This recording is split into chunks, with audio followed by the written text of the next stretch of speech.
আমি যে মেয়ে পছন্দ করেছি এই মেয়ে সে মেয়ে নয়, আমাকে ঠকানো হচ্ছে। এই তুমি কি অলক্ষণে কথা বলছো বাবা?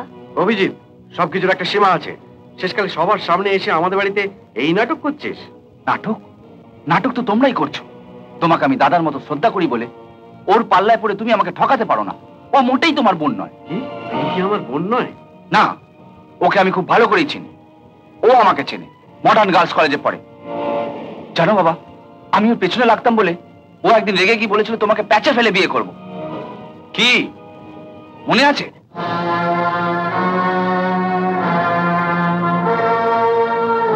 চয়নদা, তুমি শেষকালে আমাকে প্যাচে ফেলার জন্য ওকে বোন সাজিয়ে? বোন সাজিয়ে কি বলছিস?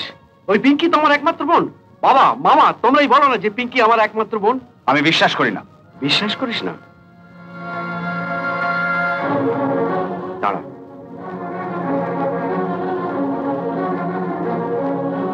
তুমি ভুল করছো বাবা, আমরা তোমাকে মিথ্যে বলবো কেন? পিঙ্কি আমারই মেয়ে। বললাম তো আমি বিশ্বাস করি না। শোন রবি, শোন। না বাবা, আমি হাঁটতে রাজি নই। চয়নদা যে এইভাবে নিজের বোনকে সরিয়ে রেখে দেখ, এই দেখ, দেখ আমি আর আমার বোন পিঙ্কি। দেখ দেখ,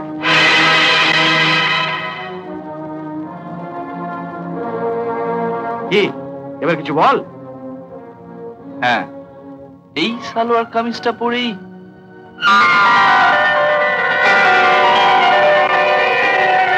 বাবা, এই তো সেই মেয়ে, একেই আমি বিয়ে করতে চেয়েছিলাম।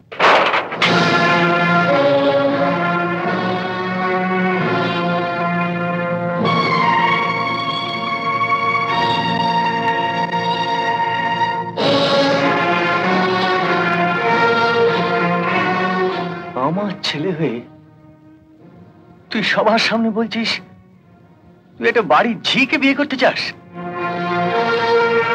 দাঁড়াও আগে। অরিজিৎ বাবু, আপনি আপনার কথাটা ফিরিয়ে নিন। কোন কথাটা? ওই যে বললেন বাড়ির ঝি। আশ্চর্য, ঝিকে ঝি ছাড়া কি বলবো?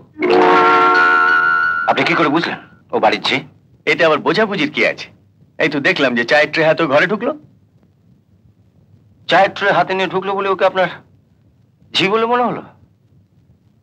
এই তো কিছুক্ষণ আগে আমরা সবাই দেখলাম আপনার হাতে ওই নেকলেসটা। তা আপনার হাতে ওই নেকলেসটা দেখে তো আপনাকে আমার একবারও শ্যাকরা বলে মনে হয়নি। তপন, তুই চুপ কর। ওর পরনের ওই নোংরা শাড়িটা দেখলেও তো বোঝা যায় যে ও বাড়ির ঝি।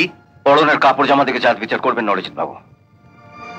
আমার এই দিদি, জামাইবাবু, যারা দামি ধুতি শাড়ি পরে আপনার সামনে দাঁড়িয়ে আছেন, তারাই নিজেদের স্বার্থে এক গরিব মাস্টারের মেয়েকে বাড়ির ঝি মানিয়ে রেখেছে। তুমি চুপ করো মামা। কেন চুপ করো? হ্যাঁ, এই দিদি জামাইবাবু জানুক তোর উপরে এই বাড়িতে যে অন্যায় অবিচার চলছে তার প্রতিবাদ করার আর কেউ না থাকুক, আমি আছি। তপন, তুই দেখছিস আমার মেয়ের বিয়ে নিয়ে কিরকম একটা ঝামেলা চলছে। ওরা আমার মেয়েকে আশীর্বাদ না করেই চলে যাচ্ছে। ফিরে যাচ্ছি আপনাকে কে বলল? বাবা যখন আমার পছন্দ করা মেয়েকে আশীর্বাদ করবেন বলে নেকলেস কিনে এনেছেন, তখন আশীর্বাদ করেই ফিরবেন।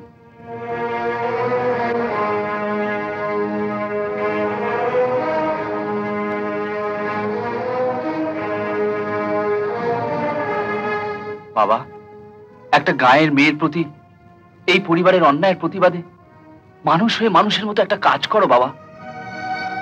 দাও, এটা ওর গলায় পরিয়ে দাও। শুধু একটা নেকলেস কেন, তুমি যদি বলো আমি ওর গলায় এমন আরো 100টা নেকলেস ঝুলিয়ে দিতে পারি, কিন্তু আমার বৌমা হিসেবে একটা বাড়ির ঝিকে তোমার গলায় ঝুলিয়ে দিতে পারবো না। অরিজিৎ বাবু, আপনি আপনার ছেলের গলায় ওকে ঝোলান কিংবা দড়ি ঝোলান, আমার বলার কিছু নেই, কিন্তু দয়া করে এ বাড়িতে আপনি ঝি শব্দটি ব্যবহার করবেন না। যখন আমি আপনাকে বললাম যে ওর অতীত জেনে আমার কোনো দরকার নেই। ও এখন তোমার ছেলের উড বি ওয়াইফ, মানে হবু স্ত্রী। থামো, ওকে আমি কোনোদিন আমার পুত্রবধূ করে বাড়িতে নিয়ে যাব না। তাতে যদি তুমি সারা জীবন কুমার হয়ে থাকতে চাও, থাকতে পারো।